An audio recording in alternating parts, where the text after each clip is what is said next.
শীতের রাত, পিঠা খেতে হবে। চলে আসছি পিঠা বানাতে, দেখি পিঠা বানাইতে পারি কিনা। যাই হোক, পিঠা হয়ে গেল প্রায় একটা, তুলে নেই। পিঠাটা পুড়েই গেল,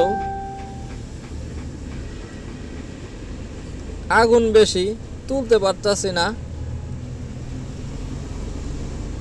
তুলতে তুলতে একটু পুড়েই গেল। এই হলো আমার পিঠা।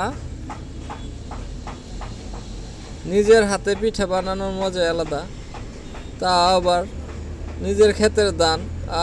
সেই মজা হবে আজকে পিঠা খাইতে। তো আরেকটা পিঠা ছেড়ে দিলাম। যাই হোক, এই হয়ে গেল পিঠা।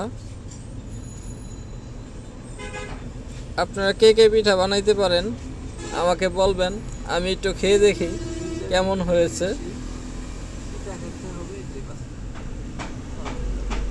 বিসমিল্লাহ, আল্লাহ, ভালোই হয়েছে। মজাই, গরম গরম শীতের পিঠা। কার কার এই পিঠা খেতে ভালো লাগে অবশ্যই আমাকে জানাবেন।